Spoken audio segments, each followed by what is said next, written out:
ฟังธรรมะวันละนิดจิตผ่องใสจันโลงใจให้ดีมีเหตุผลฟังประจำยิ่งมงคลหมดกังวลเพราะธรรมะรักษาใจยาสมุนไพรรักษาโรคธรรมะรักษาใจขอเจริญพรสาธุชนผู้ติดตามรับชมรับฟังอัตตมภาพระมหาสิริพงษ์จันทปาโมโทเจ้าวาดวัดหนองคุณนารามตำบลหนองคูอำเภอลำปางมาศจังหวัดบุรีรัมย์พระผู้ดำเนินรายการธรรมะรักษาใจมาพัฒนาจิตใจจะปลูกก็ต้องเตรียมดินจะกินก็ต้องเตรียมอาหารจะพัฒนาก็ต้องพัฒนาที่จิตใจจะพัฒนาใครเขาก็ต้องพัฒนาตัวเราก่อนตนแลเป็นที่พึ่งของตนจากนั้นให้คนอื่นได้พึ่งโยมพึ่งตนพึ่งธรรมพึ่งบุญพึ่งพ่อพึ่งแม่ทุกคนทุกท่านต่างอาศัยซึ่งกันและกันพบปะให้กำลังใจชีวิตของเราสั้นเหลือเกินโยมเวลาลงไปบัดนี้เราทำอะไรอยู่มาอยู่กับสติมาอยู่กับธรรมะชีวิตที่ดีคือชีวิตที่มีคุณค่ามีศีลมีธรรมมีการให้ทานการแบ่งปันกันเสียสละวันนี้ธรรมะก็นอนรักษาใจมาอยู่กับสติมาอยู่กับปัจจุบันเหนื่อยไม่โยมเจอสิ่งที่มากระทบหูตาจมูกลิ้นกายใจถ้าเปรียบแล้วมีแดดมีฝนมีหนาวมีสิ่งที่มากระทบคำพูดคำจาคำที่ดีคำส่อเสียดคำนินทาคำสรรเสริญมีหมดโลกมนุษย์เรามีอะไรตั้งเยอะแยะเลยเบาๆกับชีวิตมาอยู่กับสัจธรรมความเป็นจริงทำหน้าที่ของตนเองไปอยู่หน้านอกหน้าไหนหน้าที่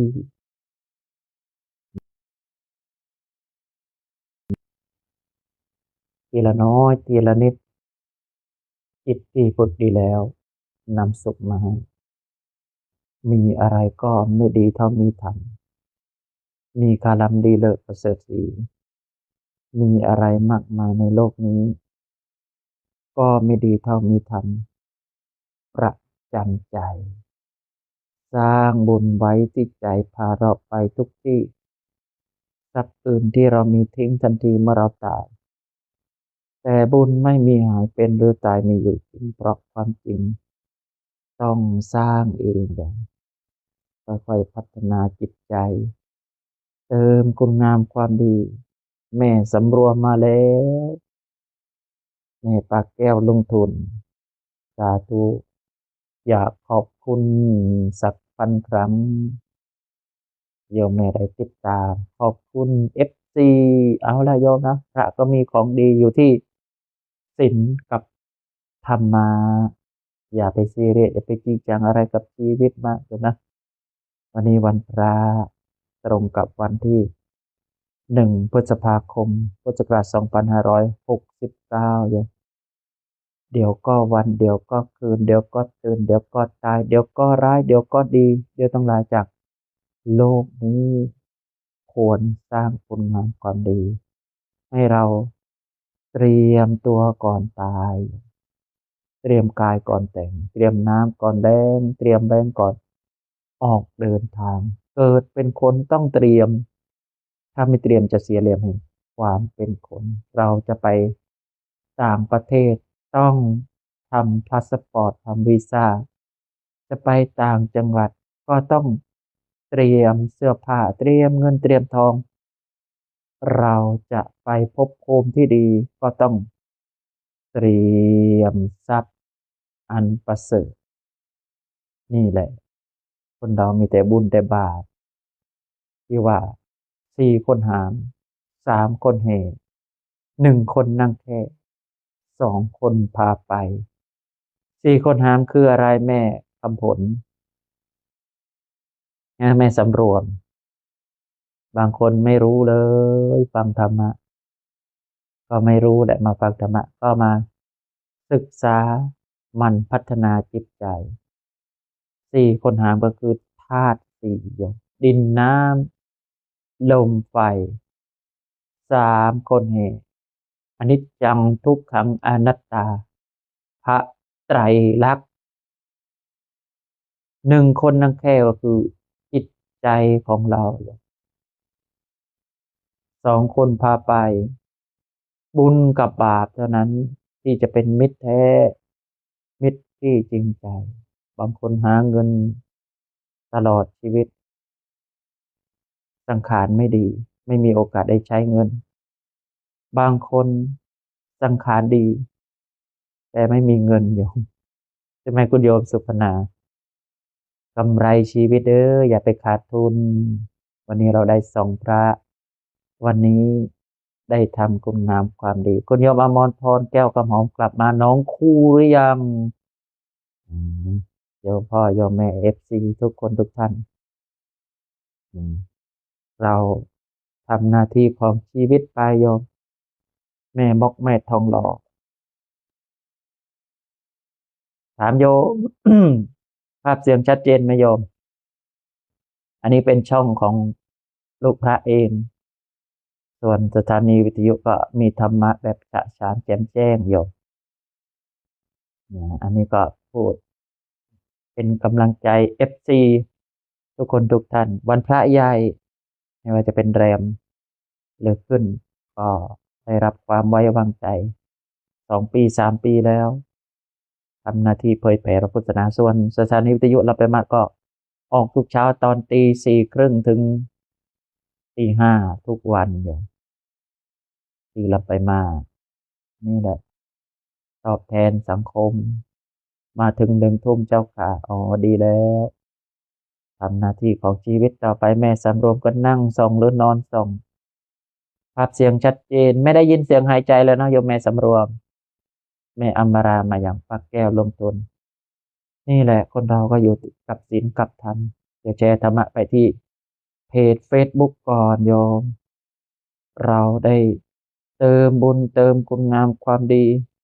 ให้กับตนเองทีละน้อยทีละนิดไปเราไม่ประมาทในธรรมไม่ประมาทในการสะสมอริยทรัพย์มาแล้วภาพเสียงชัดเจนเนาะอนุโมทนาด้วยโยมแม่คอมเมนต์หน่อยลูกพระมองไม่เห็นเดี๋ยวส่งไปทางเพจ Facebook คุณโยมเพชรวิชา FC ตัวยงมาแล้วมีความสุขมาโยมได้เห็นพระลูกพระหลานอะไรที่สบายใจก็ทำไปเถอะโยมอย่าให้ขาดทุนพออย่าไปจับผิดจิตคนนู้นคนนี้อย่าไปส่งจิตออกนอกหลายโลกมาดูหน้าจอโทรศัพท์วันนี้เราผ่านอะไรมาเยอะแล้วโยมตอนนี้เราโชคดีแล้วมีลมหายใจได้ทำบุญใส่บาตรได้บำรุงบิดามารดาได้ดูแลอุปถากอุปถัมภ์พระสงฆ์พรุ่งนี้โยมนิมนต์เทศน์งานบุญ100 วันคุณโยมอมรพรแม่น้อยคนฉลาดพูดฉลาดชวนฉลาดคุยโยมทำเองโยมจะมีทรัพย์สมบัติแต่ชักจูงคนทำคุณงามความดีเหมือนไปแชร์ธรรมะไม่เสียเงินสักบาทโยมแชร์ให้ลูกให้หลานคุณโยมนิตยาลักแก้วบุญยืนใช้รำมาเป็นกำลังใจฟังธรรมะดีไม่ดีคำไม่กี่คำเตือนสติจากคนที่หลงทางจากคนที่มืดมิดส่องพระดีแล้วมีพระให้ส่องมีพระมาดูพิจารณามนุษย์เรามีอะไรตั้งเยอะแยะมีเกิดแก่เจ็บตายโอ้ทุกคนทุกท่านเสมอกันหมดคุณโยวาโลนีวันนี้เตือนสติเตือนญาติเตือนโยมว่าชีวิตของเราสั้นเหลือเกินมีเวลาเท่ากันบางคนใช้ชีวิตด้วยความประมาทเลินเล่อบางคนทำงานตั้งแต่เรียนจบแม่ทองหล่อบางคนขยันก็ขออนุโมทนาด้วยโยมแ ไม่ได้เรียนสูงแต่ไปตีสามตีสองในบ้านน้องครูหรือชาวตลาดเยอะแยะเลยโยส่องมา4 ปีแล้วส่องหน้าผากส่องหูส่องตานี่แหละพระพุทธเจ้ามองเห็นสัจธรรมมนุษย์เราในดีมีเสียในเสียมีดีความสมบูรณ์แบบไม่มีนะแม่สำรวมไม่มีใครสมบูรณ์แบบดังนั้นเรามองให้เป็นธรรมชาติและธรรมดาว่ามนุษย์เรามีความแก่ชราเป็นธรรมดาโยมเตาะแตะเต็งตึงตรงเต็งต้องตายเขาเตือนเราตลอดแล้วเด้อแก่แล้วนะโยมนี่ผมดำผมงอกสติหูตาปากจมูกบุญและกรรมแต่งเรามาให้มาเจอแม่บุญช่วยให้มาเจอแม่ศรีประภัยให้มาเจอแม่จันทศรีให้มาเจอแม่ปากแก้วถูกใจมีบุญสัมพันธ์ก็กดติดตามคอยส่งเสริมสนับสนุนมีความผูกพันต่อกันเพราะทุกอย่างที่เข้ามาในชีวิตไม่มีฟุกไม่มีบังเอิญล้วนมีกรรมผูกพันกรรมในอดีตกรรมในปัจจุบันดังนั้นเรามาสร้างกรรมดีดีกว่าด้วยการทาบทางปูทางไปสวรรค์ชีวิตของเราสั้นแก่แล้วนะโยมแม่พันธุ์ก็4 ปีแล้วยังรักยังศรัทธายังดูแลส่งเสริมสนับสนุนเป็นกำลังใจโยมแม่เนอะมีบุญมาถึงกุฏิลูกพระแล้วแม่อมรา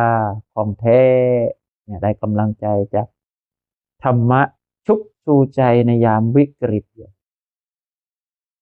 บางทีเหงาอยู่คนเดียวก็ได้ธรรมะเป็นที่พึ่งมีความสุขส่องไปก็ยิ้มไปบุตรของพระพุทธเจ้าก็เป็นพระลูกพระหลานลูกของพระพุทธเจ้าเป็นบุตรของญาติของโยมนั่นแหละโยมเนาะเพราะพระเป็นสาธารณะเป็นของคนทุกคนเลยโยมนะดังนั้นชีวิตของเราอยู่ด้วยบุญอยู่ด้วยการให้ทานการเสียสละไม่ต้องหาความหมายของชีวิตแต่เราใช้ชีวิตให้มีความหมายเรื่องทางโลกอาจจะสู้โยมแม่ไม่ได้เนาะแม่ยกพระแม่ญาติธรรมที่ใจดีใจงามใจบุญใจกุศลแต่เรื่องธรรมะได้บวชเรียน14 พรรษาแล้วโยมวันที่9 มิถุนายนก็จะครบ44 ปีแล้วชีวิตของเราสังขารดูแลเอาร่างกายของมนุษย์เนี่ยเห็นพระอายุ34 ปีมรณภาพผู้ช่วยเจ้าวาดวัดกลางป่ารามหลวงบุรีรัมย์ยังหนุ่มอยู่เลยโยมเนี่ยไม่มีอะไรแน่นอนนะโยมเป็นออกเฟซออกไลน์ไม่เว้นแต่ทางโลกทางธรรมไปหมดจะช้าหรือเร็วเอากำไรชีวิตเด้อคุณโยมสุพนาผ่านโลกผ่านร้อนผ่านอะไรมาเยอะแยะโยมน้องคุณโยมแม่ศรีประภัยทั้งพระทั้งโยมเดินทางสถานีแก่สถานีเจ็บสถานีตายทุกคนทุกท่านดังนั้นเมื่อตอนนี้ปากเราดีหูเราดีแม่อุทัยนกล้วยหน้าตาสดใสสง่างามอิ่มบุญพระลูกพระหลานก็ต่อบุญทำบุญสวดมนต์ไหว้พระพอมีเวลามีโอกาสก็ให้ทานใบหน้าเป็นทานรอยยิ้มเป็นทาน ก็มีแต่ทำมาในบทเรียนเกณฑ์อ่านก็ไม่หยุดในการพัฒนาตนเองขอบคุณกำลังใจดีๆ FC ทุกคนทุกท่านเนาะเรามาเติมพลังบางคนก็มาร่วมสวดมนต์เช้าประจำตอนตี 4 ครึ่งถึงตี 5บางทีก็เยอะกว่านั้นอีกนะช่วงพรรษาก็จะทำวัดเช้าทำวัดเย็นประจำช่วงเย็นก็18 นาฬิกาถึง19 นาฬิกาช่วงเช้าก็ตี 4ตีละครั้งนะยินดีต้อนรับ ญาติโยมที่ใฝ่ในบุญใฝ่ในกุศลจะมาร่วมประพฤติร่วมปฏิบัติธรรมเพราะวัดเปิดโอกาสให้สาธุชนทำดีโยมทำคุณงามความดีสร้างบุญสร้างกุศลเปิดเวทีให้เราพัฒนาจิตใจคุณโยมนีวันยาวันนี้วันพระวันธรรมสวนาสาธุชนชาวพุทธเราควรพิจารณาว่าเราแก่แล้วนะโยมเราต้องเจ็บป่วยบางคนอายุน้อยมีโรคภัยไข้เจ็บเป็นมาเป็นเส้นเลือดในสมองหรือยังไงติดไวรัสหรือยังไงโยมมีพระอายุ34 ปีนะก็แสดงความอาลัยน้องกุโยมศรีมูลโยมแม่รุ่งเรืองทั้งทางโลกทางธรรมบางคนเห็นแข็งแรงแข็งแรงนกไปเลยก็มีหรือคนปั่นจักรยานออกข่าวอยู่ปั่นดีๆนั่นแหละออกกำลังกายเขามาชนข้างหลังก็ตายไปเลยก็มีและข่าวไม่กี่วัน2 วันเด็กนักเรียนกินลูกชิ้นอยู่ลูกชิ้นติดคอตายอีกใช่ไหมแม่รุ่งเรืองนี่แหละใกล้เราทุกขณะวันนี้อาจจะแข็งแรงพรุ่งนี้อาจจะสุดได้นะโยมดังนั้นเมื่อได้ดิบได้ดีก็อย่าไปดูถูกใครโยมคนเรามีโอกาสพลาดกันหมดเนาะแม่เออหรือเจริญก้าวหน้าวันนี้รุ่งพรุ่งนี้ร่วงลงไม่แน่วันนี้ดังพรุ่งนี้ดับนี่แหละอย่าลืมตัวนะแม่สำรวม ส่งมา4 ปีแล้วไม่เบื่อเลยมีแต่จะส่งแล้วมีความสุขนี่ส่งพระหนุ่มน้อยไม่น้อยแล้วอยู่พระหนุ่มแน่น้อยก็ว่างี้เนาะสาธุเป็นกำลังใจชีวิตอยู่ด้วยบุญแม่อมรพรแก้วคำหอมสาธุอันนี้ลูกพระก็ไปจัดสถานีวิทยุที่มณฑลฐานบกที่26กองทัพภาคที่2พรรษาก็ไม่หยุดในการพัฒนาตนเองพระหัวเราะยิ้มโยมก็ยิ้มไปซีเรียสอะไรวันนี้ได้มองสามีมองภรรยามองพระแล้วมีความสุขคิดบวกดีดูในไลฟ์สด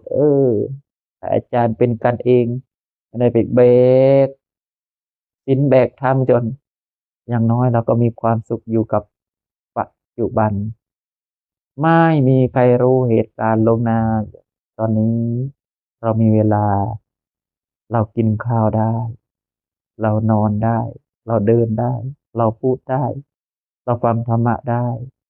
เราสวดมนต์ได้ทำทันทีโยมบางคนใช้ชีวิตให้คุ้มค่ากำไรสุขแบบที่แท้จริงคืออะไรโยมสุขแบบทางโลกกินได้พูดนินทาคนโน้นคนนี้ได้ไปทำสิ่งสุขทุกๆใช่เลยอาหารของแต่ละคนไม่เหมือนกันเนาะไม่ว่าจะเป็นมนุษย์เราคนเราก็ชอบไม่เหมือนกันเนาะแมลงวันก็ยังชอบของเน่าของเสียของเหม็นผึ้งก็ชอบของหวานมนุษย์ชอบรสเปรี้ยวรสเค็มจนสงสัยอะไรคือมงคลอยู่มงคลไม่ใช่วัตถุมงคลหรือพระพุทธรูปได้มงคลนะโยมถ้าศึกษาจะรู้ลึกรู้รอบจริงๆก็คือเหตุแห่งความเจริญถ้าเราทำได้เหมือนตอนนี้โยมพ่อโยมแม่FCกำลังทำมงคลให้กับตนเองคือฟังธรรมะโยมสามารถบรรลุธรรมได้สามารถสงบร่มเย็นได้สามารถกระแทกกิเลสพระนักปฏิบัติหรืออาจารย์ครูบาอาจารย์ที่พูดฉะฉานแตกฉานทรมานกิเลสเราอย่าไปก้มหัวให้กิเลสอย่าไปวิ่งตามความอยากวิ่งตามตัณหาเหนื่อยโยมดังนั้นเราพิจารณาว่าเราแก่แล้วนะเราต้องเจ็บวัยของแต่ละคนไม่เท่ากันนะโยมวัยพึ่งวัยเพียรวัยพักวัยพอวัยพรากตอนนี้วัยอะไรโยมวัยที่จะพักแล้วพักยังไงโยมยังเป็นหนี้อยู่พักกายพักใจ บางคนบางท่านเตรียมตัวก่อนตายหาบุญหากุศลบางคนอยู่กับธรรมะเป็นที่พึ่งเป็นที่ยึดเหนี่ยวจิตใจดังนั้นเอาธรรมะไปรักษาใจถูกแล้วจะไม่หลงทางโยมบางคนมีความทุกข์อย่าว่านะทุกข์ของเศรษฐีทุกข์ของคนรวยทุกข์ของคนจนใครที่มีความสุขอาตมาภาพรูปหนึ่งนะโยมพ่อโยมแม่ที่ได้เปรียบคือมีความสุขสุขจากนั่งสมาธิสุขจากการรับใช้เพื่อนมนุษย์สุขจากการให้ธรรมะสุขจากทำตนเองให้เป็นคนที่มีประโยชน์ให้มีประโยชน์ต่อพระพุทธศาสนาประโยชน์ต่อญาติโยมเหมือนตอนนี้ญาติธรรมอาจจะฟังมากฟังน้อยอย่างน้อยก็คนมีบุญสัมพันธ์ก็ได้ฟังได้เตือนสติมีกำลังใจจากที่ทุกข์เรื่องครอบครัวทุกข์เรื่องเงินทุกข์เรื่องน้ำมันทุกข์เรื่องของแพงทุกข์ต่างๆนานาแต่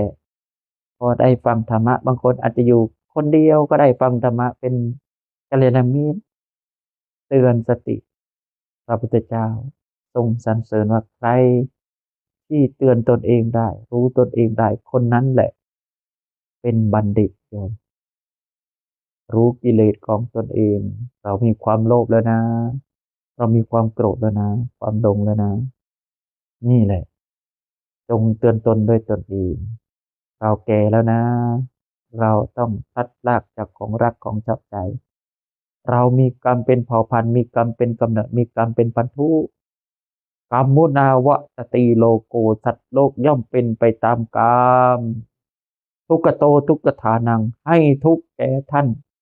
ทุกนั้นถึงตัวขอบคุณโยมแม่ธัญลักษณ์พุทธิวงศ์จากแม่สอดจังหวัดตากสาธุโยมแม่โยมแม่ก็4 ปีแล้วนะติดตามลูกพระใช่ไหมสาธุแม่มิตรด้วยแม่ธิดานาคานอมีใจก็มาโยมแต่มีใจอยู่ตลอดบางทีโยมแม่อาจจะสวดมนต์บ้างนะหลายคนหลายท่าน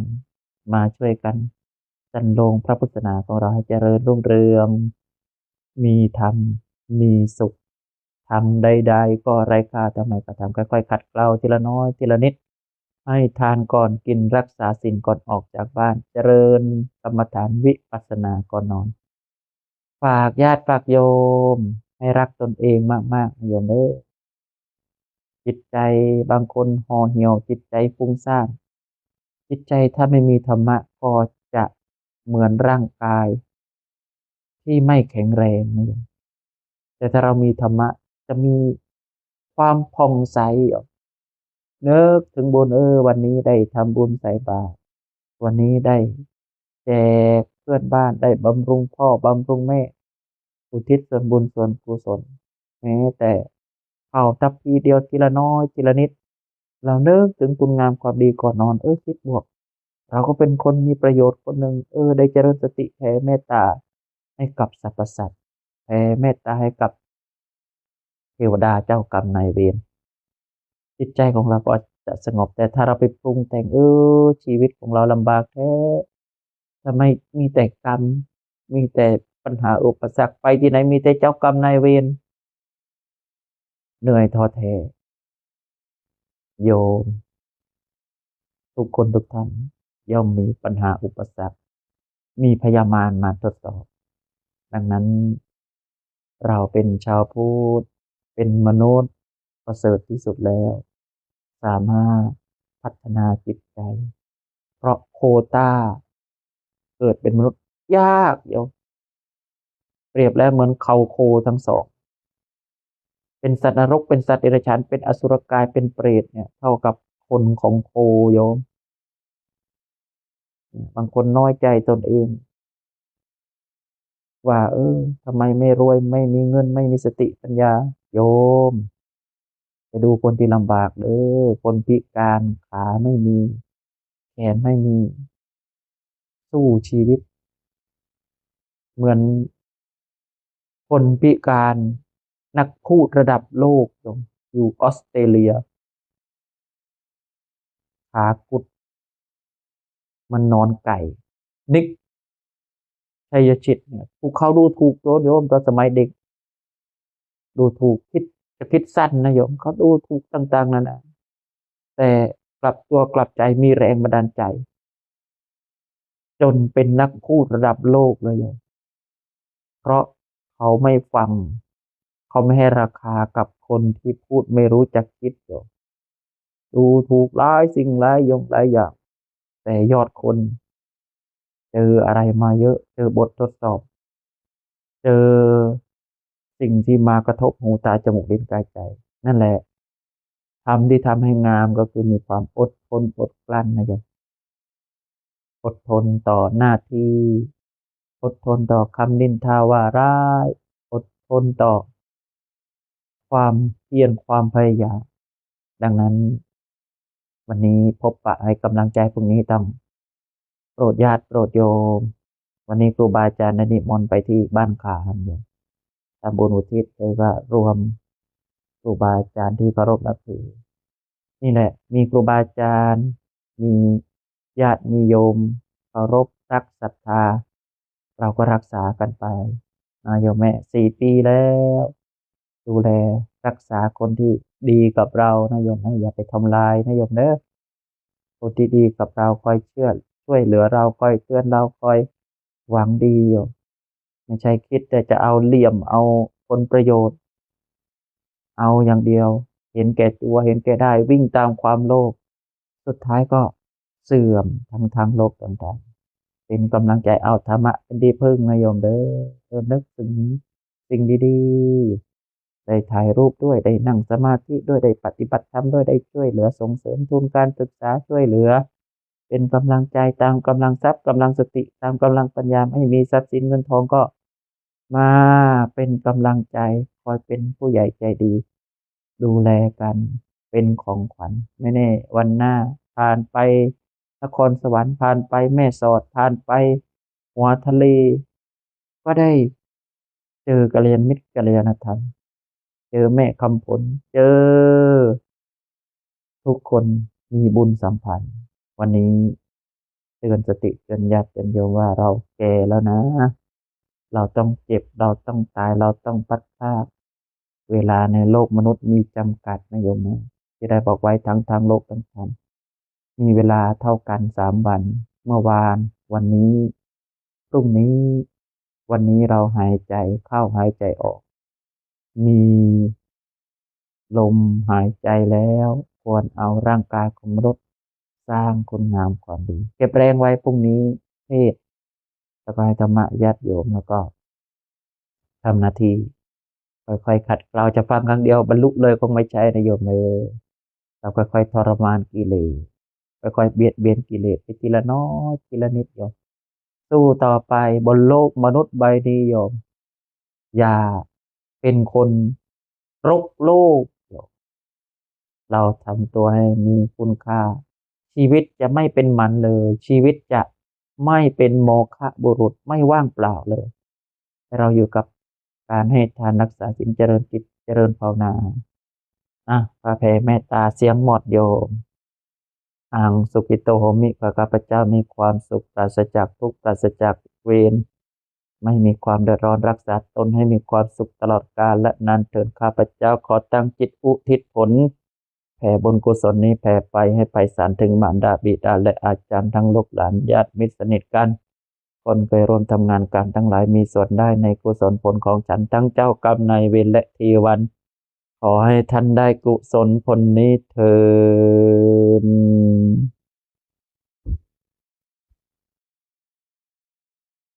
ยะถาวาริวหาปุราปริปุเรนติสาการังเอวะเมวะอิโตทินังเปตานังอุปกปปติอิจิตังปฏิตังตุมหังกิปะเมวะสบิจจตุสพเพปุเรนตุสังกาปจันโทปนารโสยะธามานิโชติระโสยะธาอิวาทนเสียเลสเนจจางวัฏฐาปัจจายโนจัตตารโอธรรมาวัฏทันติอายุวันโนสุขังภาลังวันนี้วันพระFCทุกคนทุกท่านมีสุขภาพร่างกายที่ดีขอให้เป็นเศรษฐีรวยทรัพย์ภายในรวยทรัพย์ภายนอกสร้างบุญสร้างบารมีอุปถากำจุนพระพุทธศาสนาต่อไปโยมสาธุ